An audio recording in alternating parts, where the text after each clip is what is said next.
Assalamualaikum warahmatullahi wabarakatuh. Waalaikumsalam warahmatullahi wabarakatuh. Terima kasih Reza Robi. Sebelum kita mulai, kita berdoa dulu ya menurut agama dan kepercayaan masing-masing. Berdoa dimulai.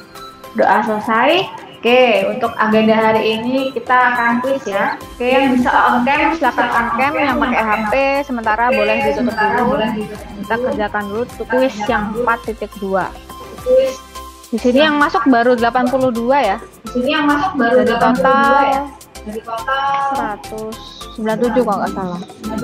Yang lain gimana ini? Pak masih tidak bisa masuk atau gimana? Masih cuma ada 82 di sini. Oke, baiklah saya mulai aja ya.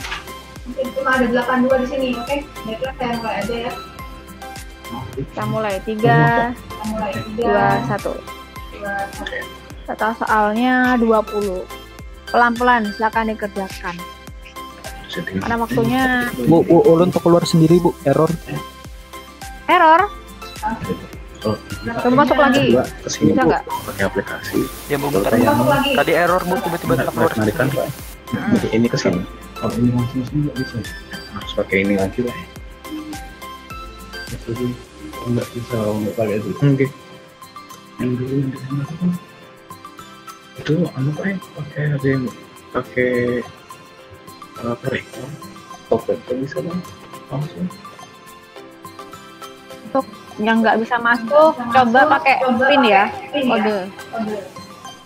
kodenya 041 tulis 041 217 217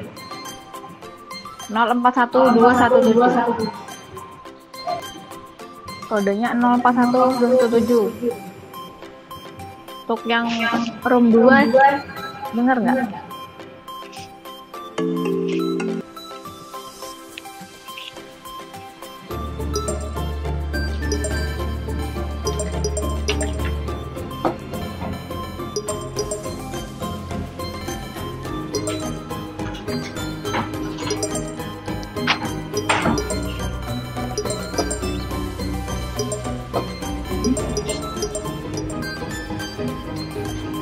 Sambil mengerjakan, Ibu ingatkan untuk tugas kelompoknya ya. Jadi per kelompok itu cukup 2 soal. Satu soal SPLDV, soal cerita. Yang kedua soal perdasamaan linear atau program linear ya. Jadi 2 tipe soal. Soalnya buat sendiri. Jadi misalkan apa nih, Violeta beli anggur sama beli apel, gitu aja. Yang gampang aja soal. Biar kalian juga bisa kerjakan gitu. SPLDV-nya pakai grafik sama metode campuran ya. Untuk yang program linear kalian buat soal terus jawab sendiri. Pasti ada grafiknya juga kan. Grafiknya nilai maksimum minimum juga masuk. Boleh dikasih gambar-gambar atau ya ilustrasi, misalkan anggur kasih gambar anggur, atau belanja di minimarket kasih gambar minimarket, kasih animasi sebagus mungkin ya.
Sudah selesai semua? Ibu cek di sini kayaknya sudah banyak yang selesai ya? Belum. Masih ada yang belum?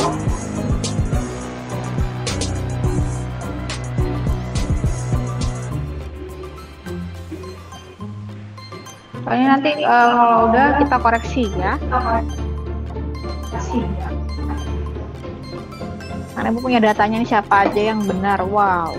Hafiz Violita Asid Divora Galih, Ahmad Rizky Adwa. Nah itu Ibu udah dapat nilainya semua di sini. Jadi tanya satu-satu ya.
Oke, kita mulai ya. Kita akan bahas soalnya. Jadi Bu akan cari soal yang banyak soalnya.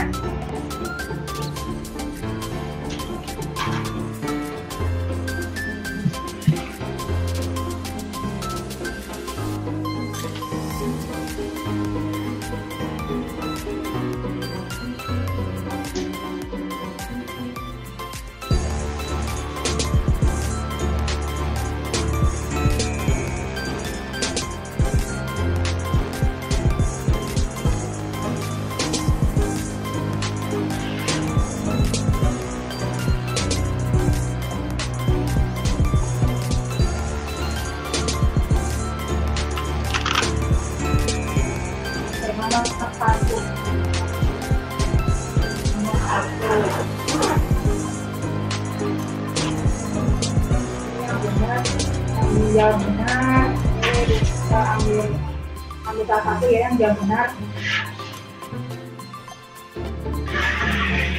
Elva mana Elva?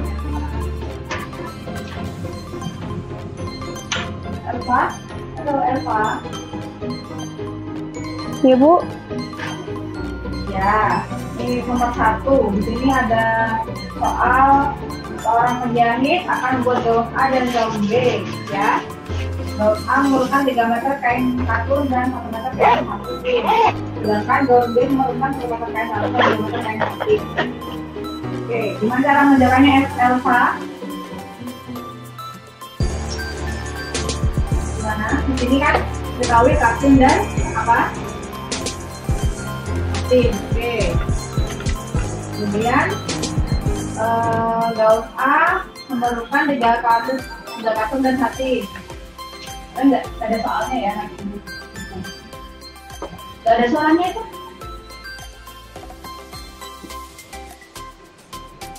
Cek. Itu ya.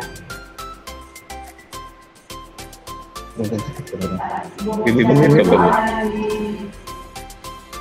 Ibu komit ke Bu?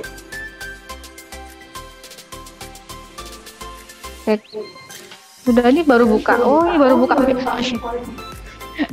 Dengar ya. Sorry. Oke. Untuk soal nomor 1 saya share dulu di grup ya. Silakan dibuka. Oke. Elva bisa dibaca soalnya.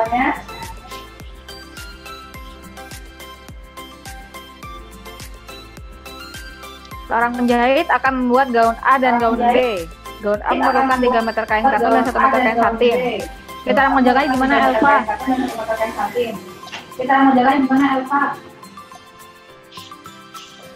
Elva atau Elsa, Bu? Elva atau Elsa? Suara Elva nggak dengar ya? Elva di rumah mana? Di rumah. Di room satunya tadi kan error ya. Karena ada 2 room jadi nggak bisa. Duh, berarti ini kain 1, kain katunnya 3, satinnya 1. Kemudian gaun B 1 katun dan 2 satin. Oke. Yang katunnya 12, satinnya 10. X, Y. Maka tidak samaannya adalah 3x ditambah Y kurang dari sama dengan 12 X 1x ya ditambah 2Y kurang dari sama dengan 10. Tambahan lagi X lebih dari sama dengan 0 dan Y lebih dari sama dengan 0. Oke, yang ini paham ya? Oke, untuk soal yang lain nanti Ibu share soalnya, nanti kalian kerjakan lagi di rumah ya. Pakai cara. Oke, untuk soal yang lain. Oke, kuisnya sudah semua kan? Sudah semua ya kuisnya? Masih error-error, nanti silakan kerjakan sendiri ya. Sambil dikerjakan untuk soalnya. Nanti saya share di grup, kerjakan sendiri lagi, kerjakan lagi di rumah dengan cara ya. Oke, baiklah. Saya akhiri. Semoga bermanfaat. Wassalamualaikum warahmatullahi wabarakatuh. Sekretaris jangan lupa terus daftar namanya ya. Terima kasih. Ya, assalamualaikum warahmatullahi wabarakatuh. Waalaikumsalam warahmatullahi wabarakatuh. Waalaikumsalam warahmatullahi wabarakatuh. Bertemu lagi bersama Bapak di pelajaran Bahasa Indonesia. Sebelum kita melakukan kegiatan pembelajaran, pimpin doanya dulu. Wahyu, pimpin doanya yuk. Sebelum memulai kegiatan pelajaran pada hari ini, marilah kita berdoa menurut agama dan kepercayaan masing-masing. Berdoa mulai.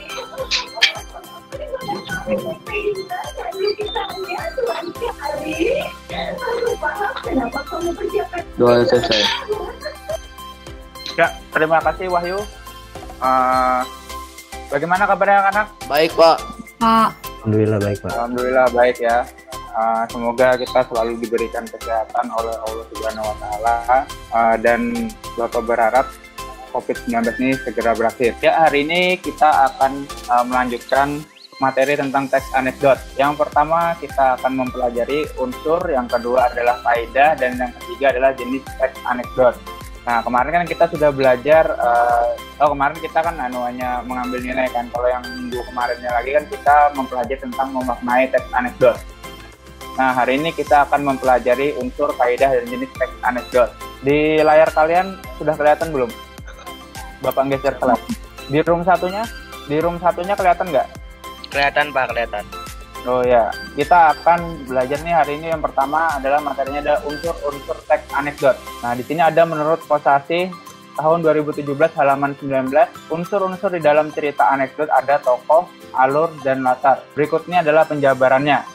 Yang pertama adalah tokoh. Tokoh adalah partisipan yang terlibat dalam cerita yang berada dalam teks anekdot. Tokoh dalam teks anekdot ini bersifat faktual, biasanya orang-orang terkenal. Nah, jadi kalau dalam teks anekdot ini dia adalah yang diceritakan itu merupakan tokoh-tokoh yang terkenal. Jadi biasanya teks anekdot ini dia tokohnya ini adalah orang-orang yang kita kenal banyak atau dikenal banyak masyarakat banyak.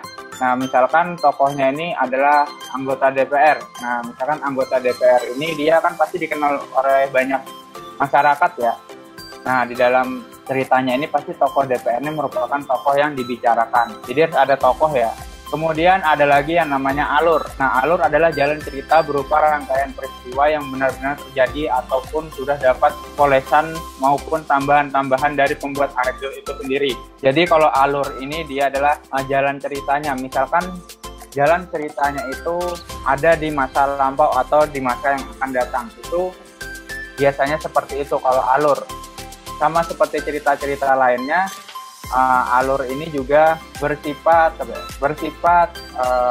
universal alias bisa kapan saja tergantung dari si pembuat ceritanya tersebut. Nah, kemudian ada lagi yang dinamakan latar. Nah, latar itu apa? Latarnya itu berupa waktu, tempat, ataupun suasana dalam teks anekdot. Nah, yang bersifat faktual artinya dalam cerita anekdot ini dia latarnya ini faktual, artinya sesuai dengan kenyataan yang ada. Misalkan dalam ceritanya itu dua orang sedang ngobrol di kantin sekolah. Nah, itu kan latar tempat. Nah, kemudian misalkan latar waktunya itu misalkan di pagi hari ada dua orang mahasiswa yang sedang makan di kantin sekolahan, kantin perkuliahan. Nah, seperti itu. Sampai di unsur-unsur teks anekdot ini ada yang ingin ditanyakan. Ada yang ingin ditanyakan untuk unsur-unsur teks anekdot. Jadi unsurnya itu ada 3 ya. Tokoh, alur, dan latar. Karena teks anekdot ini kan dia ceritanya itu cukup pendek. Nah, jadi hanya ada unsurnya itu 3. Tokoh, alur, dan latar. Kalau jalan ceritanya itu kan sudah masuk ke dalam ide. Ada yang ingin ditanyakan? Kalau ada yang ingin ditanyakan, langsung saja kalian utarakan karena ini 2 room ya, jadi agak susah untuk membaca chat. Kalau tidak ada yang bertanya, kita lanjut ke materi selanjutnya. Nah, kemudian ada kaidah kebahasaan dalam teks anekdot. Kemarin kan sudah Bapak jelaskan juga kan beberapa kaidah kebahasaannya, ini kita ulang lagi.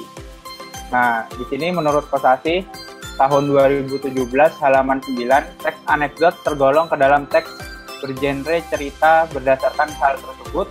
Secara kebahasaan, anekdot memiliki karakteristik sebagai berikut. Yang pertama, banyak menggunakan kalimat langsung ataupun tidak langsung.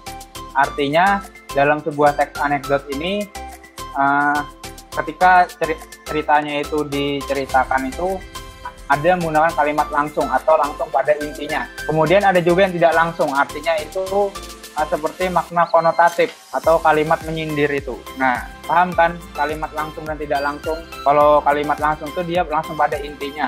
Misalkan gini aja contohnya, contoh gampangnya. Misalnya kalimat langsung itu dia langsung bilang koruptor, sedangkan kalimat tidak langsung itu tikus berdasi. Nah, seperti itu kira-kira contohnya, contoh gampangnya.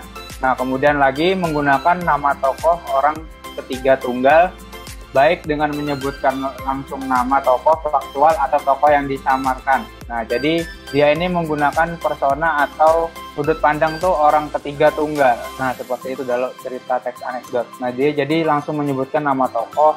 Seperti teks dialog itu kan, dialog yang teks anekdot itu kan dia ada nama tokoh yang sedang mengisahkan kisahnya kan. Misalkan Anton dengan Andi. Nah, dia jadinya itu langsung menyebutkan nama tokohnya atau disamarkan. Disamarkan itu dalam bentuk apa? Misalkan kakek dan cucu. Nah, seperti itu. Kemudian banyak menggunakan keterangan waktu. Hal ini terkait dengan bentuk anekdot yang berupa cerita. Disajikan secara kronologis atau mengikuti urutan waktu. Nah, jadi kalau teks anekdot ini dia alurnya ini lebih banyak ke alur maju, urutan waktunya itu maju. Nanti ada teks anekdot yang alurnya itu mundur. Nah, itu tergantung dari ceritanya, tapi kebanyakan itu alurnya itu dia maju. Tapi ide ceritanya itu biasanya hal-hal yang telah pernah terjadi di masyarakat atau di kehidupan itu. Tapi cara menyajikannya itu alurnya itu terstruktur, kronologis, artinya dari awal hingga akhir karena ada strukturnya. Strukturnya yang 5 itu, yang abstraksi, orientasi, kemudian kritis, reaksi, dan koda. Nah, itu jadi kan kronologis. Nah, kemudian menggunakan kata kerja material, yaitu kata yang menunjukkan suatu aktivitas. Hal ini terkait dengan tindakan para tokohnya dan alur yang membentuk rangkaian peristiwa ataupun suatu kegiatan yang menyangkut ceritanya. Nah, kata kerja material menunjukkan suatu aktivitas. Misalkan contohnya menyapu, mencuri, kemudian ya seperti itulah, kalian tahu kata kerja kan banyak. Nah, seperti itu. Kemudian banyak menggunakan kata penghubung atau konjungsi yang bermakna kronologis, keterangan waktu, kemudian akhirnya, lalu. Nah, itu contoh dari kaidah kebahasaan teks anekdot. Kemudian banyak pula menggunakan konjungsi penerang atau penjelas seperti bahwa, ialah, sebab. Hal ini berkaitan langsung dengan dialog dari para tokohnya yang diubah dari bentuk langsung ke kalimat tak langsung. Jaringannya keputus nggak? Sudah pakaian wifi soal. Halo, kedengaran nggak? Iya, Pak. Oh iya. Ya, kedengaran Pak. Kedengaran, Pak. Nah, jadi di kaidah kebahasaan tuh ada 6 ya. Sampai sini ada yang ingin ditanyakan? Kalau ada yang ditanyakan langsung diutarakan saja. Kalau tidak ada, kita lanjut ke slide selanjutnya. Nah, di sini ada jenis-jenis anekdot. Yang pertama ada dari menurut Luxembourg dan kawan-kawan. Tahun 1992 halaman 160 mengemukakan bahwa jenis-jenis teks anekdot sebagai berikut. Yang pertama, artikel anekdot. Artikel bisa berbentuk format naratif yang mana dalam ceritanya memiliki kejelasan tokoh, alur, peristiwa, dan latar.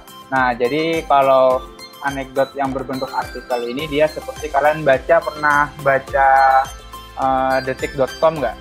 Nah, ya seperti itu, artikel di media massa itu biasanya seperti itu di artikelnya itu. Nah, jadi artikel anekdot, tapi anekdotnya ini dalam artian menghibur sekaligus menyindir ya. Nah, seperti itu. Kemudian ada cerpen anekdot. Nah, kalau cerpen anekdot ini seperti cerita. Jadi dia itu ada cerita, kalian pernah baca cerita fiksi nggak? Atau cerita misalnya seperti novel aja, pernah baca novel atau baca ya pokoknya cerita. Nah, seperti itu dibuatnya. Jadi cerita pendeknya itu anekdot isinya. Jadi ceritanya itu menghibur sekaligus menyindir. Kemudian ada teks dialog anekdot. Nah, kalau teks dialog anekdot ini biasa kita lihat ya. Yang paling banyak sering keluar tuh biasanya ini. Yang teks dialog anekdot. Dia sering keluar kita cari di Google itu contohnya banyak. Yang pertama itu kan ada abstraksinya dulu. Pada suatu hari, nah itu. Kemudian di bawahnya itu ada dialognya. Sampai sini ada yang ingin tanyakan? Sampai sini ada yang ingin tanyakan? Kalau tidak ada, kita lanjut. Nah, jenis-jenis anekdot berdasarkan sifat peristiwa. Nah, jadi ini sifat peristiwanya itu ada 2 jenis. Ada non-fiksi dan anekdot fiksi. Tapi sebenarnya kalau teks anekdot ini ya, sebenarnya itu kan ceritanya itu berdasarkan cerita nyata atau non-fiksi. Tapi kadang-kadang ada penulis itu yang membuat ceritanya itu dari cerita nyata, namun dia buat rekaan agar ceritanya itu sama dengan kenyataannya. Cuma dia membedakan mungkin dari segi nama tokoh, kemudian alurnya itu dibedakan, namun sama isinya tetap menyindir di kehidupan nyata. Contohnya itu ya seperti misalkan kita ini hidup, kan ada biasanya analoginya itu hidup itu seperti roda berputar. Nah, kira-kira seperti itu. Artinya dia itu menggunakan sesuatu hal yang berlainan dengan keadaan, namun maknanya itu tetap sama. Nah, makanya ada anekdot fiksi dan non-fiksi. Tapi jelas kalau dalam teks anekdot ini ya ceritanya itu berdasarkan kehidupan nyata. Yang seperti kemarin kan perbedaan humor dan teks anekdot itu kan ada yang isinya itu kan nyata dan cerita tidak nyata. Nah, jadi ada 2 untuk yang berdasarkan sifat peristiwanya. Jadi ada yang fiksi dan non-fiksi. Yang fiksi ini hayalan, yang non-fiksi ini berdasarkan kenyataan. Jadi dia langsung ke tidak disamarkan lagi namanya. Jadi misalkan namanya A, jadi tulisnya A. Kalau yang fiksi kan namanya pertama A, kemudian disamarkan menjadi B. Nah, seperti itu. Ada yang ditanyakan sampai berdasarkan sifat peristiwa? Kalau tidak ada, kita lanjut lagi. Nah, kemudian jenis-jenis teks anekdot berdasarkan tokoh. Nah, ada 3 jenis, yaitu anekdot tokoh terkenal, anekdot sufi, dan anekdot binatang. Yang pertama, anekdot terkenal, orang tokoh terkenal. Jadi, kalau tokoh terkenal ini dia biasanya itu orang-orang yang dikenal oleh banyak masyarakat. Seperti yang karikatur Bang One. Nah, itu kan menceritakan tentang tokoh-tokoh terkenal kan, yang dikemas dalam sebuah karikatur yang ada di TV One. Nah, seperti itulah kalau anekdot tokoh terkenal. Atau kita membuat karikatur yang lainnya, misalkan kehidupan bermasyarakat. Misalkan ada perbedaan kesenjangan sosial antara orang kaya dengan orang yang tidak mampu. Nah, dibuatkan sebuah karikatur. Nah, kira-kira seperti itu contohnya dari anekdot tokoh terkenal. Nah, di sini kan ada nih yang anekdot tokoh terkenal fiksi. Nah, itu diambil dari cerita dongeng.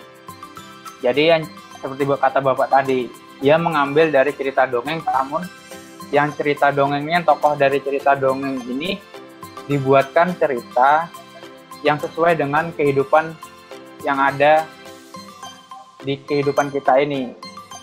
Nah, misalkan ada Aladin dengan musuhnya. Nah, musuhnya ini sering buang sampah sembarangan karena dia merasa musuhnya ini kan badannya besar, kemudian hebat berkelahi. Nah, kemudian dia bisa melakukan apapun. Nah, yang mau disindir kan misalkan jangan buang sampah sembarangan kan. Si Aladinnya ini dia memanggil Om Jinnya, kemudian menjahili tokoh yang jahat tersebut agar dia sadar bahwa membuang sampah itu tidak boleh sembarangan. Nah, kira-kira seperti itu. Kalau yang non-fiksi, yang di tokoh terkenal ini dia ya langsung disebutkan namanya dan kejadian sebenarnya. Kemudian anekdot sufi, menceritakan kisah-kisah sufi atau pemuka agama. Anekdot ini menceritakan pengalaman-pengalaman sehari-hari seorang sufi yang menjadi tokoh dalam teks anekdot bersifat fiksi atau non-fiksi. Jadi tokoh-tokoh pemuka agama ya, atau orang-orang yang lebih ceritanya ini ke unsur agama. Artinya misalkan sindirannya itu begini. Misalkan contohnya ya, kalau yang gampang untuk yang agama ini, misalkan orang tuh ini dari segi ide ceritanya ya, bukan dari alur ceritanya. Jadi idenya itu misalkan kalau ke mall nih selalu rame, kenapa kalau masjid ini kadang sepi? Nah, seperti itu.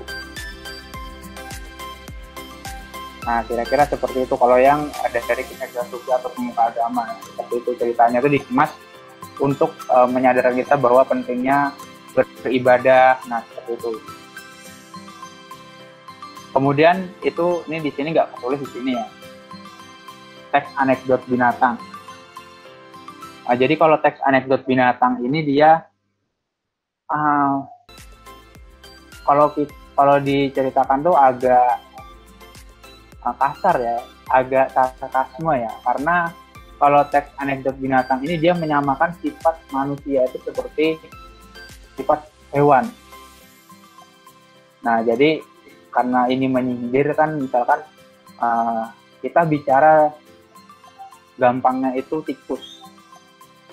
Tikus itu kan dia binatang pengerat kan, rakus kan, apa aja dimakan kan, sama seperti contohnya ya koruptor lah seperti itu. Nah, jadi dia tuh memberikan analogi persamaan antara hewan dengan manusia yang memang agak kasar, bukannya agak kasar, memang kasar sih sindirannya, cuma untuk berdasarkan tokohnya ini memang ada 3 dan yang terakhir itu adalah teks anekdot binatang. Sampai sini ada yang ingin ditanyakan? Kalau tidak ada, kita lanjut. Nah, jadi ada teks anekdot berdasarkan fungsinya. Jadi teks anekdot ini dia punya fungsi juga. Yang pertama adalah anekdot kritik. Nah, jadi anekdot kritik ini dia bersifatnya itu adalah mengkritik sesuatu hal. Jadi namanya kritikan ini kan ketidakpuasan seseorang terhadap suatu hal. Sama seperti di kehidupan kita, ketika kita tidak suka dengan sesuatu itu biasanya kita akan lebih banyak mengkritik. Nah, jadi tujuan teks anekdot sebenarnya adalah mengkritik untuk kadang ya, kalau teks anekdotnya ada yang kritiknya untuk membangun, ada yang kritiknya untuk menjatuhkan. Itu tergantung dari pembuatnya. Kemudian ada teks anekdot nasihat. Nah, kalau nasihat ini kan tujuannya itu kan baik. Kita menasihati seseorang untuk memperbaiki dirinya. Itu tidak masalah. Sama seperti kita nanti akan belajar puisi nasihat, pantun nasihat. Nah, jadi anekdot nasihat ini bertujuannya untuk memperbaiki atau menyindir kehidupan yang tidak baik di dalam masyarakat itu agar menjadi baik. Nah, seperti itu. Kemudian ada anekdot hiburan. Jadi kalau anekdot hiburan ini dia sifatnya itu untuk menghibur.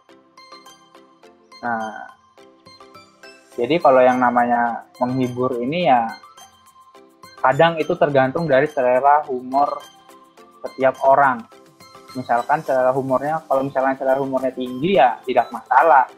Tapi kalau selera humornya itu rendah tuh kadang bisa tersinggung. Makanya kegiatan sindir-menyindir ini kan sebenarnya kalau dalam artian itu tidak baik. Tapi kalau tidak disindir, kadang orang itu tidak akan sadar bahwa selama ini apa yang dilakukannya itu salah. Nah, jadi begitulah yang namanya teks anekdot.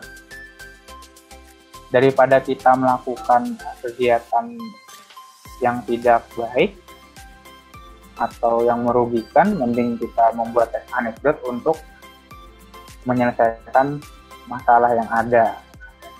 Sampai di sini ada yang ingin ditanyakan? Ada yang ditanyakan? Perihal masalah unsur, kaidah, dan tadi unsur, kaidah kebahasaan, dan jenis-jenis teks anekdot. Ada yang ingin ditanyakan? Wahyu, ada yang ditanyakan, yuk? Gak ada, Pak. Gak ada ya? Paham ya? Jadi teks anekdot ini dia sifatnya itu untuk hiburan. Kemudian kalau dari segi kita terhiburnya itu tergantung dari persepsi kita masing-masing. Ada yang ditanyakan nggak? Pak, kalau anekdot nasihat itu ada sindirnya juga. Yang namanya nih si Muhammad Rizkia Maulana tanya ya, Pak, kalau anekdot nasihat itu ada sindirannya juga? Ya ada, karena kan teks anekdotnya kan sifatnya adalah menyindir. Yang namanya nasihat itu kan kita bisa mengumumkan nasihat itu secara langsung ataupun tidak langsung. Nah, kalau yang langsung itu kan kadang kalau orang dinasehati secara langsung itu kan kadang tidak mempan ya. Nah, kalau kita menggunakan anekdot itu kan ada unsur kita itu lebih enak ya, enak dalam artian kita itu bisa menghibur dulu kemudian ujung-ujungnya menyindir. Nah, seperti itu. Jadi untuk setiap teks anekdot itu isinya semuanya adalah sindiran. Kan sesuai dengan pengertian teks anekdot. Teks yang menghibur namun isinya itu menyindir. Nah, seperti itu. Jadi setiap teks anekdot itu pasti ada sindirannya. Mau sindirannya sinisme atau sarkasme itu tergantung dari pembuatnya. Sinisme itu dia sindiran yang masih normal lah, ibaratkan standar kata-katanya. Kemudian kalau yang misalkan sarkasme itu sudah sangat kasar, itu tergantung dari si pembuatnya. Ada yang ditanyakan lagi?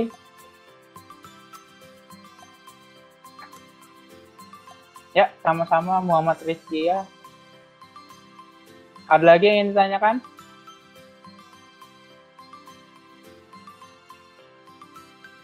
Ada yang ditanyakan? Wahyu, ada yang tanyakan yuk? Tidak dapat.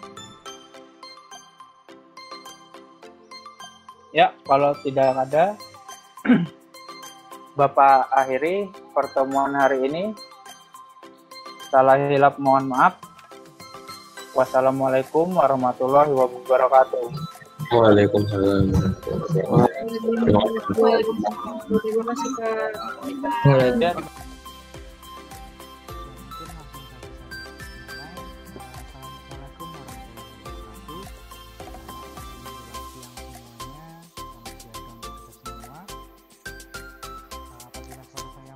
Tidak terdengar, kalian bilang aja kalau misalkan suaranya tidak terdengar.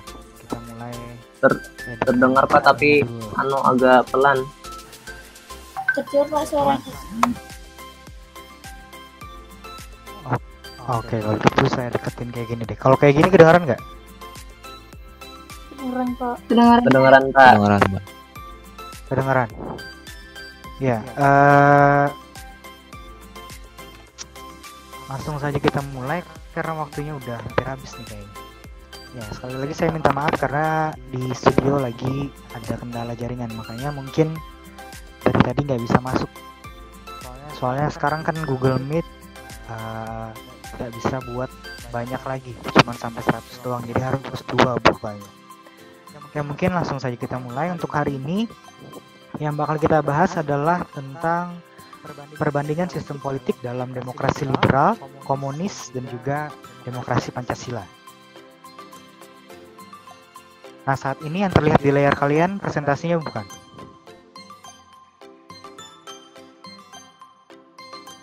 Iya Pak. Ya, presentasinya kan?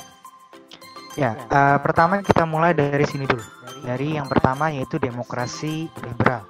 Nah, untuk demokrasi liberal sendiri, ini adalah ciri khas negara barat. Ciri khas negara barat di mana orang-orang Eropa termasuk juga nanti sampai menyebar ke Amerika atau Amerika Serikat kita menyebutnya sekarang, kebanyakan negara-negara di Eropa dan juga Amerika Serikat itu berpaham ini atau berideologi ini, yaitu demokrasi liberal, yang dimana paham ini atau ideologi ini menganut asas individualis, yaitu di mana negara tersebut nantinya lebih mengutamakan kebebasan individu. Jadi sebuah pemerintahan atau sebuah negara yang menganut paham demokrasi liberal ini, negara mereka biasanya sangat-sangat bebas. Sangat-sangat bebas terhadap individu masing-masing, di mana HAM di negara hak asasi manusia di negara penganut demokrasi liberal itu sangat diutamakan dibanding politik atau bahkan ekonomi mereka sendiri. Jadi yang namanya hak asasi manusia di negara yang menganut paham demokrasi liberal sangat-sangat dihargai. Terus mereka juga mengenal yang namanya oposisi dan perbedaan diakui sepenuhnya. Makanya di negara-negara yang menganut paham liberal ini atau paham demokrasi liberal ini, negara mereka biasanya sekali lagi sangat-sangat bebas, dan yang namanya hak asasi manusia itu sangat dijunjung tinggi. Terlebih ketika misalkan ada hal-hal berupa kayak rasisme atau perbedaan kulit, mereka sangat menghargai hal-hal itu. Terus juga di negara ini untuk masalah politiknya, mereka juga menganut multi partai. Artinya di sini juga banyak partai nantinya di negara-negara yang menganut paham demokrasi liberal. Contoh negaranya itu seperti Amerika Serikat, Inggris, Prancis, dan juga Italia. Nah, intinya di negara-negara penganut paham demokrasi liberal ini, pemerintah itu bisa dibilang harus sangat tanggap terhadap rakyatnya sendiri. Karena rakyat di negara liberal ini biasanya berlaku semau mereka. Karena negara mereka ini sekali lagi sangat-sangat bebas. Ya kalian lihat sendiri lah, contohnya misalkan kayak Inggris ataupun Amerika Serikat. Di negara mereka hal-hal seperti contohnya misalkan berpelukan di depan umum masih biasa saja, atau misalkan kayak minuman keras di negara mereka juga dilegalkan. Nah, itu salah satu contoh kebebasan individu yang didapatkan rakyat di negara penganut demokrasi liberal. Karena sekali lagi memang negaranya penganut demokrasi liberal ini mereka sangat menjunjung tinggi yang namanya hak asasi manusia, di mana hal-hal seperti kayak kehidupan pribadi seseorang itu adalah milik dia sendiri. Artinya negara tidak boleh mengatur hak pribadi seseorang. Namun negatifnya paham ini adalah ketika hal ini terlalu dilebihkan oleh para masyarakatnya sendiri. Kayak contohnya misalkan di negara kita kan yang namanya LGBT itu masih sangat tabu, atau bahkan di negara kita hal seperti itu sangat tidak diperbolehkan untuk dilakukan. Jadi misalkan penyuka sesama jenis itu sangat-sangat tidak diperbolehkan di negara kita. Nah, berbeda hal di negara penganut paham demokrasi liberal. LGBT ataupun cinta sesama jenis itu diperbolehkan di negara mereka. Karena masyarakatnya berpikir yang namanya cinta itu kan adalah hak individu masing-masing. Terserah mereka, mau mereka suka sama siapapun, ya terserah mereka. Artinya negara tidak boleh mengatur hal itu. Nah, itu mungkin contoh negatifnya paham demokrasi liberal nih. Walaupun rakyatnya tadi dibebaskan berbuat apapun, malah ternyata kebebasan itu terlalu berlebihan. Seperti yang saya bilang tadi, bahkan untuk urusan cinta pun mereka nggak mau diatur oleh negara. Artinya mereka ya berhak untuk mencintai siapapun, termasuk dengan sesama jenis mereka. Itu negatifnya. Nah, saya lanjutkan. Kalau tadi demokrasi liberal, kemudian berikutnya ada yang namanya paham komunis. Nah, untuk komunis sendiri, ya ini adalah ciri khas negara komunis. Berfalsafah atau berasaskan itu ideologi komunis, di mana ideologi komunis ini menganut asas negara sentris. Artinya mereka percaya kalau negara mereka tadi bisa berdiri sendiri tanpa bantuan dari negara yang lain. Dan bahkan mereka juga nggak mau urusan negara mereka diketahui oleh negara lain. Artinya biarlah seperti ini, kayak negara mereka ya biarlah jadi urusan mereka, nggak perlu campur tangan orang luar di dalamnya. Dan kebanyakan negara komunis ini mengabaikan yang namanya hak asasi manusia. Terus juga tidak ada kebebasan individu. Jadi berbanding terbalik dengan yang namanya liberal tadi. Kalau liberal tadi kan kebebasan individu sangat dijunjung tinggi. Nah, berbeda dengan komunis ini. Kalau negara komunis biasanya kebebasan individu itu seakan-akan diabaikan oleh negaranya. Karena di negara berpaham komunis ini, pemerintah itu mengatur segalanya, dan rakyat harus mengikuti apapun peraturan yang dimiliki oleh pemerintah. Itulah negara komunis. Artinya di sini rakyat tadi bisa dibilang sangat-sangat tidak bebas, karena semua urusannya, termasuk urusan pribadi, itu diatur oleh pemerintah mereka.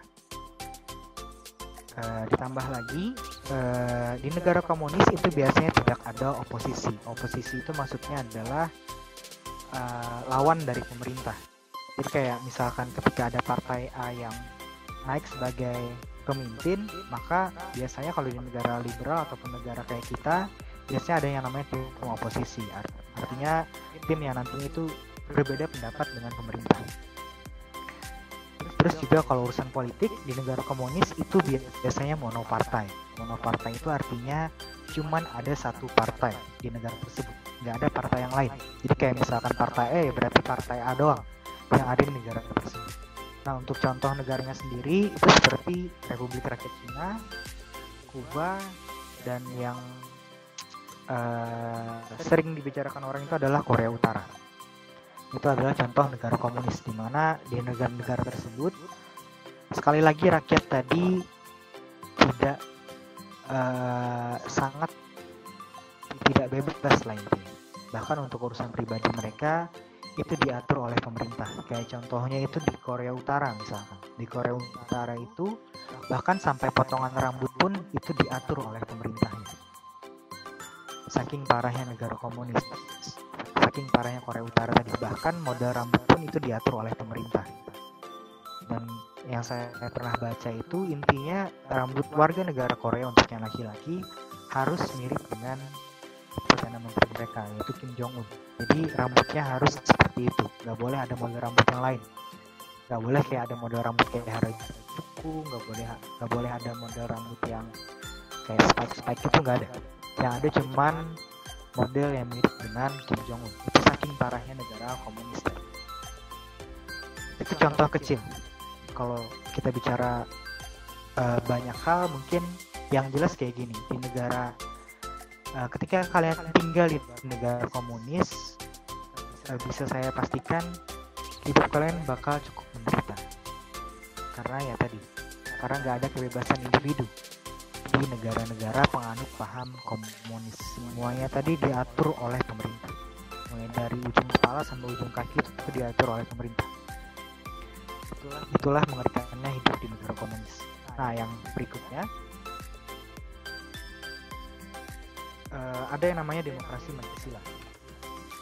Nah, untuk demokrasi Pancasila sendiri itu cuman ada di Indonesia. Jadi sekali lagi saya ingatkan, demokrasi Pancasila itu cuman ada di Indonesia. Negara lain nggak ada yang namanya demokrasi Pancasila. Cuman di negara kita yang menganut paham demokrasi Pancasila. Makanya ini adalah merupakan ciri khas negara Indonesia, di mana kita itu berasaskan Pancasila dengan asas kekeluargaan dan juga gotong royong. Untuk hak asasi manusia sendiri ini diimbangi dengan kewajiban manusia. Artinya di sini HAM tadi tetap dijaga, namun harus sesuai dengan kewajiban manusia tersebut. Jadi tidak sebebas negara penganut paham demokrasi liberal. Kayak contohnya misalkan kasus penyuka sesama jenis. Nah, di negara demokrasi liberal kan hal itu diperbolehkan, tapi di negara kita hal itu tidak diperbolehkan karena dianggap ya bertentangan dengan kewajiban manusia. Kewajiban manusia di sini ya banyak hal, kayak moral, agama itu termasuk dalam kewajiban manusia. Jadi kayak contohnya misalnya dalam agama kan yang namanya penyuka sesama jenis itu diharamkan. Makanya di negara kita hal tersebut tidak diperbolehkan. Itu contoh sederhananya. Ada banyak hal lain juga sebenarnya. Tapi mungkin yang lebih gampang untuk dipahami intinya seperti itu. Walaupun negara kita bisa dibilang HAM tadi dijunjung tinggi, namun itu juga harus sesuai dengan ketentuan atau kewajiban manusia tersendiri. Dalam hal ini kewajiban itu ya masalah agama dan moral itu sangat dijaga juga di negara kita. Kemudian berikutnya di negara demokrasi Pancasila atau negara kita menjamin yang namanya kebebasan yang bertanggung jawab. Artinya di sini ya walaupun kita bebas hidupnya, namun sebagai manusia kita juga harus punya tanggung jawab. Maksud dari kalimat ini adalah sebebas-bebasnya kalian tetap ada aturan agama, aturan moral, aturan pemerintah yang harus kalian patuhi. Jadi walaupun bebas tadi tetap harus mengikuti peraturan yang berlaku di negara kita. Seperti contohnya misalkan ketika kalian umur 17 tahun ke atas, ketika kalian sudah punya SIM, kalian kan dibebaskan untuk membawa kendaraan bermotor. Namun kita juga punya peraturan ketika kalian ingin membawa kendaraan bermotor tadi. Satu, misalkan kalian harus punya SIM. Kemudian yang kedua, misalkan kalian harus memakai helm ketika lagi mengendarai motor. Nah, itu contohnya. Jadi walaupun kita bebas, kita tetap harus bertanggung jawab akan kebebasan tersebut. Artinya di sini ya tadi tetap mengikuti peraturan yang berlaku di negara kita. Itu yang dimaksud dengan kebebasan yang bertanggung jawab tadi. Nah, selanjutnya untuk masalah politik di negara penganut demokrasi Pancasila atau negara kita itu juga menganut multi partai. Artinya di sini ada banyak partai yang diperbolehkan untuk berdiri di negara kita. Tidak seperti komunis tadi. Kalau komunis tadi kan cuma ada satu partai atau monopartai. Tapi kalau di negara kita itu diperbolehkan, partai apapun diperbolehkan untuk ada di negara kita. Nah, untuk contohnya tadi ya cuma satu, yaitu negara kita sendiri, yaitu negara Indonesia, penganut paham demokrasi Pancasila. Nah, saya lanjutkan. Untuk sistem demokrasi Pancasila sendiri, ini adalah paham demokrasi yang bersumber pada kepribadian dan falsafah hidup bangsa Indonesia, dan perwujudannya seperti tercantum dalam pembukaan Undang-Undang Dasar 1945. Artinya di sini sekali lagi, demokrasi Pancasila ini adalah ciri khas negara kita, di mana kita memadukan yang namanya demokrasi dan juga Pancasila di dalamnya. Jadi kalau kalian baca artinya dulu, demokrasi itu sebenarnya cuma demokrasi, gak ada sangkut pautnya dengan Pancasila. Namun negara kita, para tetua-tetua kita terdahulu menggabungkan dua hal ini, yaitu antara ideologi demokrasi dan juga ideologi Pancasila. Nah, dari situlah lahir yang namanya sistem demokrasi Pancasila, yaitu penggabungan antara paham demokrasi dan juga paham Pancasila di dalamnya. Dimana kita mencoba menggabungkan dua hal ini untuk bisa diterapkan di negara kita. Saya lanjutkan. Sekarang masuk ke aspek-aspek demokrasi Pancasila. Pertama adalah aspek formal. Untuk aspek formal sendiri, ini adalah aspek yang mempersoalkan proses dan tata cara rakyat dalam menunjuk wakil-wakil dalam badan perwakilan rakyat. Nah, jadi untuk aspek formal ini kita tetap memakai yang namanya sistem demokrasi. Dan sistem demokrasi itu paling terkenal dengan yang namanya sistem pemilihan umumnya. Jadi untuk aspek formal di sini, negara kita ketika ingin menunjuk wakil-wakil rakyat ya tetap dengan cara pemilihan umum. Artinya nggak ada yang namanya sistem kayak monarki. Monarki itu maksudnya kayak sistem kerajaan, dimana ketika misalkan rajanya meninggal itu nanti disambung oleh anaknya. Kita tidak memakai sistem seperti itu karena kita memakai sistem demokrasi Pancasila tadi. Makanya kita ketika ingin menunjuk seorang pemimpin atau ketika ingin menunjuk seorang wakil rakyat harus diadakan yang namanya pemilihan umum. Itu untuk aspek formal. Nah, untuk aspek material, aspek ini yang mengumpulkan gambaran manusia dan mengakui harkat dan juga martabatnya. Artinya di sini sekali lagi kebebasan juga tetap dijunjung tinggi di negara kita. Termasuk juga seperti hak asasi manusia tetap dijunjung tinggi di negara kita. Namun ya tadi harus bertanggung jawab terhadap kebebasan yang sudah diberikan di negara kita. Itu yang dimaksud dengan aspek material tadi. Kemudian ada aspek normatif. Aspek ini mengungkapkan seperangkat norma atau kaidah yang menjadi pembimbing dan kriteria dalam mencapai tujuan negara. Nah, untuk normatif sendiri di negara kita ini ada banyak hal sebenarnya untuk aspek normatif. Bukan cuman peraturan tertulis sebenarnya yang dianggap sebagai aspek normatif, melainkan juga seperti kayak adat istiadat. Itu juga dianggap sebagai aspek normatif dalam negara demokrasi Pancasila. Contohnya adalah contoh sederhananya misalnya seperti ini. Untuk aspek normatif itu contoh sederhananya anggaplah ketika kalian bertemu dengan orang yang lebih tua, maka kebiasaan yang kalian lakukan itu pasti kalian bakal mencium tangan beliau. Kalau kalian menaruh respect dengan dia, kalau kalian menaruh hormat dengan dia, kalian pasti bakal mencium tangan beliau. Itu yang dimaksud dengan aspek normatif adat istiadat tadi. Itu tidak tertulis loh. Nggak ada dalam peraturan manapun di negara kita orang muda harus mencium tangan orang tua. Tidak ada satupun peraturan yang menuliskan hal itu. Nah, namun karena itu adalah adat istiadat di negara kita, kalian tanpa sadar melakukannya.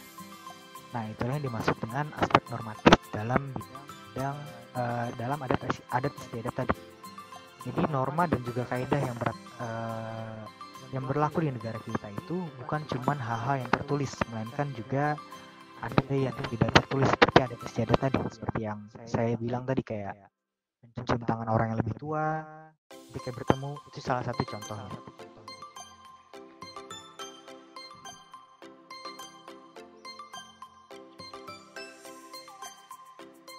Nah, kalau tadi aspeknya, sekarang kita masuk ke penerapan prinsip demokrasi Pancasila. Pertama, pemerintah itu harus berdasarkan hukum.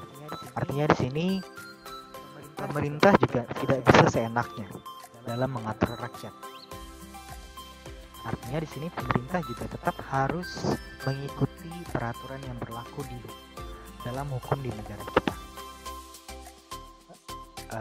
Maksudnya itu seperti ini, kayak contohnya ketika di undang-undang kita tertulis kalau pemimpin itu harus dipilih melalui pemilu, maka ya pemerintah harus melaksanakan yang namanya pemilu. Itu contoh sederhananya. Artinya di sini sekali lagi pemerintah tidak bisa juga semena-mena dalam mengatur rakyat, tetap harus mengikuti asas hukum yang berlaku di negara kita. Itu yang pertama. Kemudian yang kedua, penerapan prinsipnya adalah perlindungan terhadap hak asasi manusia. Jadi HAM itu tetap harus dilindungi oleh pemerintah, karena itulah yang nantinya menjadi prinsip dasar demokrasi Pancasila. Kemudian yang ketiga, pengambilan keputusan harus berdasarkan musyawarah. Sesuai dengan yang namanya demokrasi tadi, dalam pengambilan keputusan yang ada di negara kita itu harus selalu dilakukan dengan cara musyawarah. Yang keempat, peradilan yang bebas dan merdeka. Artinya di sini hukum ataupun peradilan itu harus dilakukan dengan cara yang bebas dan juga merdeka. Artinya di sini setiap warga negara berhak mendapatkan jaminan hukum semuanya. Jadi sebenarnya dalam prinsip ini nggak ada tuh yang namanya hukum itu tajam ke bawah, tumpul ke atas. Dasarnya sebenarnya seperti itu. Namun pada kenyataannya negara kita masih kurang dalam hal ini. Negara kita faktanya masih sangat kurang dalam hal ini, karena ya, kenyataannya hukum tadi sangat tajam ke bawah dan sangat tumpul ke atas. Itu faktanya. Namun dalam prinsip demokrasi Pancasila sebenarnya hal itu tidak diperbolehkan. Terus yang kelima adalah partai politik dan organisasi sosial itu harus tetap ada di negara penganut paham demokrasi Pancasila. Artinya di sini jangan sampai yang namanya partai politik ataupun organisasi sosial itu tidak diperbolehkan untuk berdiri di negara kita. Dan yang terakhir yang harus ada dalam prinsip demokrasi Pancasila yaitu pelaksanaan pemilihan umum. Karena inilah yang nantinya menjadi dasar ketika negara itu dianggap sebagai negara yang demokratis. Jadi harus selalu ada yang namanya pemilihan umum.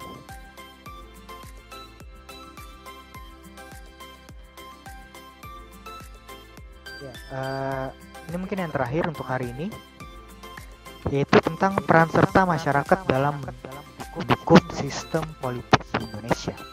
Pertama, masyarakat itu harus melaksanakan yang namanya hak pilih dan dipilih dalam pemilu.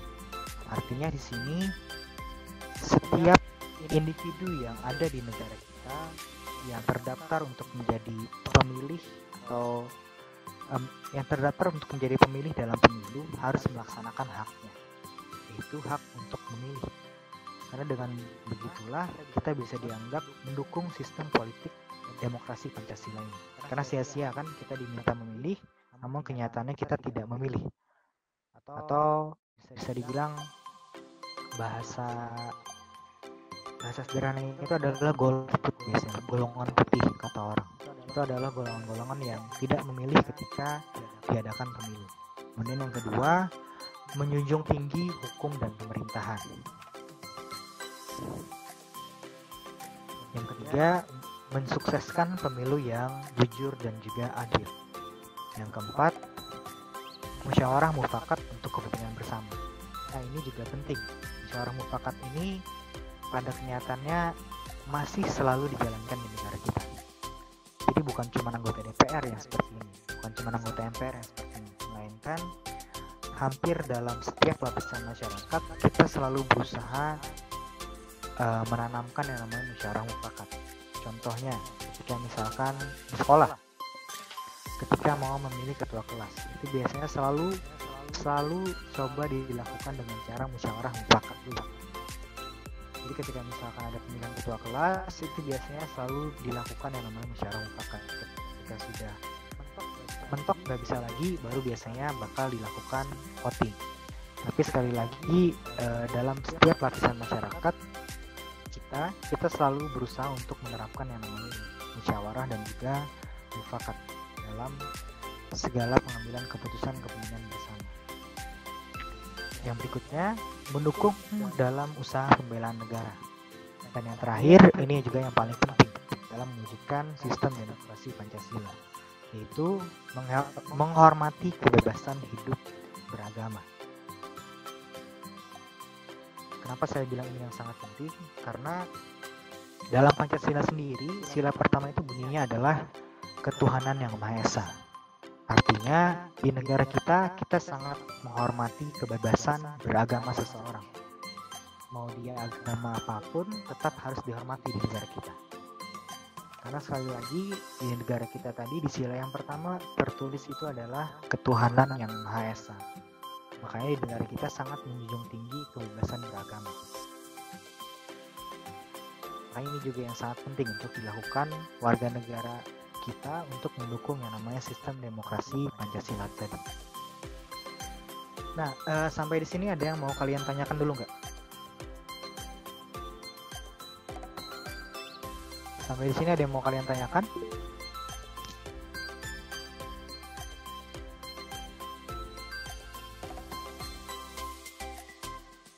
Ya, dari Wahyu Hidayat. Bagaimana pemilihan pemimpin di negara komunis itu tidak ada? Apakah yang di negara komunis biasanya tidak ada yang namanya pemilihan umum. Kalau tadi kan saya bilang di negara komunis itu cuma ada satu partai. Artinya di sini kebanyakan negara komunis itu biasanya menjalankan sistem monarki, yaitu di negara komunis tidak ada yang namanya pemilihan umum. Karena kan saya bilang tadi di negara komunis itu biasanya cuma ada satu partai. Artinya di sini untuk pemilihan pemimpinnya itu berdasarkan keturunan kebanyakan. Jadi kayak misalkan ketika pemimpin A wafat, maka bakal digantikan oleh anaknya. Kebanyakan seperti itu. Namun ada juga yang melakukan yang namanya pemilihan tertutup. Pemilihan tertutup itu maksudnya adalah cuman anggota partai tadi doang yang memilih, bukan seluruh masyarakatnya. Tadi kan saya bilang ada satu partai. Nah, dalam satu partai tadi itu nanti yang rapat untuk menentukan siapa pemimpin negara berikutnya. Jadi pemilihannya tertutup. Jadi ada dua cara sebenarnya. Ada yang memang berdasarkan keturunan, ada yang memang berdasarkan pemilihan tertutup tadi, yaitu yang cuman dalam partai itu doang, anggota di partai itu doang yang memilih, bukan seluruh masyarakatnya. Ya kayak contohnya Korea Utara lah. Korea Utara kan sebelum Kim Jong Un ini kan bapaknya yang menjadi pemimpin Korea Utara. Tapi ketika bapaknya meninggal, digantikan oleh Kim Jong Un. Itu contohnya seperti itu. Contoh pemilihan pemimpin di negara komunis. Ada lagi yang lain yang mau ditanyakan?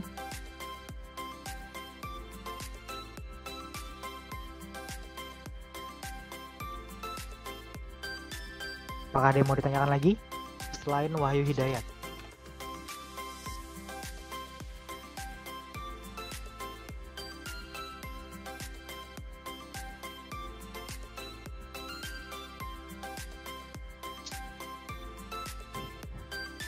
Ya, Inggris termasuk negara demokrasi. Tapi kenapa masih ada ratu di Inggris? Dari Muhammad Alvin Ababil. Ya, penjelasannya seperti ini. Di Inggris itu nanti ada terbagi lagi menjadi yang namanya UK atau United Kingdom. Nah, ratunya itu di UK sebenarnya, bukan di Inggrisnya. Kalau di Inggrisnya itu, kalau kalian lebih jeli lagi, ada yang namanya Perdana Menteri di Inggris. Di Inggris ada yang namanya Perdana Menteri. Jadi di Inggris itu bisa dibilang mereka menerapkan yang namanya monarki demokrasi. Untuk yang UK-nya monarki, tapi untuk yang Inggrisnya tetap memakai yang namanya demokrasi. Makanya di Inggris itu selalu ada yang namanya Perdana Menteri kalau kalian lihat. Tapi berbeda dengan yang United Kingdom-nya. Kalau United Kingdom itu sebenarnya bukan cuma Inggris di dalamnya. Ada Skotlandia, ada Wales, ada Inggris termasuk di dalamnya. Itu yang dimaksud dengan United Kingdom tadi. Dimana pemimpin mereka itu ya tadi, ratunya. Jadi untuk Inggris tadi sekali lagi, untuk yang Inggrisnya itu tetap demokrasi, tapi kalau UK-nya itu memakai paham yang namanya monarki tadi. Ada lagi yang mau ditanyakan?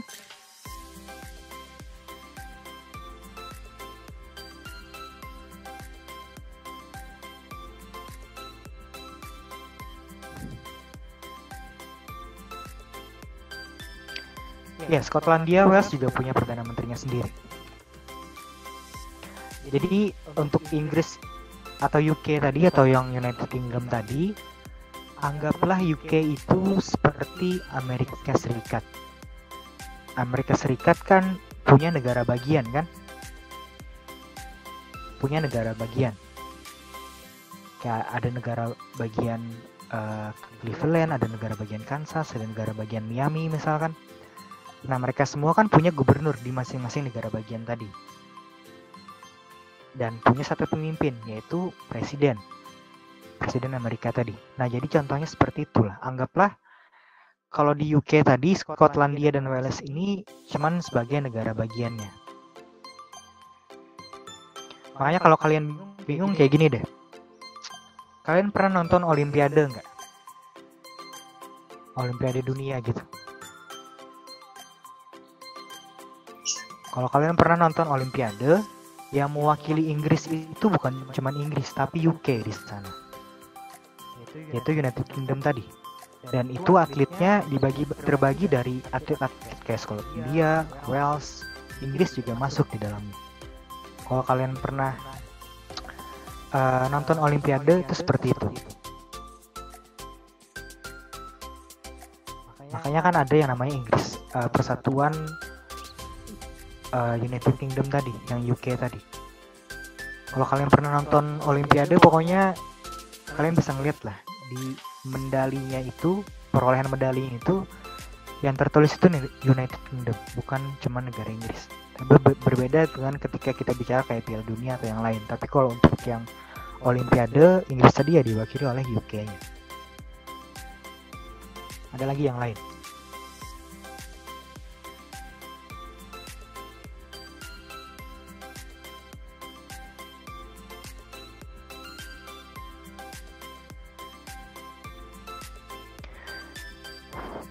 Dari Muhammad Alvin lagi, fasisme termasuk ideologi. Ya, fasisme itu adalah ideologi. Jadi ideologi ini nantinya kalau kalian lebih baca lebih detail lagi, Ada yang namanya ideologi negara, ada yang namanya ideologi individu. Nah, untuk fasisme sendiri sangat jarang sekali ada negara yang memakai fasisme sebagai ideologinya. Tapi kalau untuk individu, ya mungkin masih ada aja orang yang memakai fasisme ini sebagai ideologi pribadi dia. Jadi sekali lagi, ideologi itu nanti terbagi dua, ada ideologi negara, ada yang namanya ideologi individu. Nah, untuk fasisme ini tetap dianggap ideologi. Namun, sekali lagi, di zaman sekarang sangat jarang ada negara yang memakai ideologi fasisme. Tapi kalau individunya mungkin masih ada. Terus dari Muhammad Aubert, Australia dan Selandia Baru sampai sekarang masih negara bonekanya UK, Pak. Ya, kalau untuk itu saya kurang tahu. Karena itu sudah masuk ke ranah politik luar negeri sebenarnya. Jadi kalau misalkan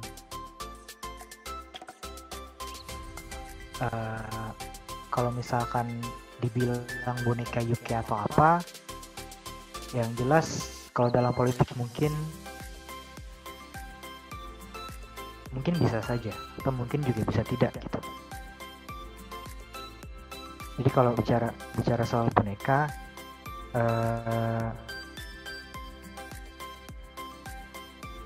mungkin kurang tepat kalau boneka. Oh ya, kalau persemakmuran mungkin bisa. Jadi kayak negara sekutu Inggris lah, bisa dibilang seperti itu. Negara sekutu UK. Kalau dibilang boneka mungkin terlalu frontal. Ada lagi yang mau ditanyakan? Ya, kalau misalnya nggak ada yang ditanyakan lagi, mungkin saya akhiri sampai di sini. Sekali lagi saya mohon maaf atas kendalanya tadi, karena kalian lama nunggunya kan tadi kan, karena ada kendala di studio. Mungkin itu saja yang bisa saya sampaikan. Terima kasih. Assalamualaikum warahmatullahi wabarakatuh. Waalaikumsalam warahmatullahi wabarakatuh.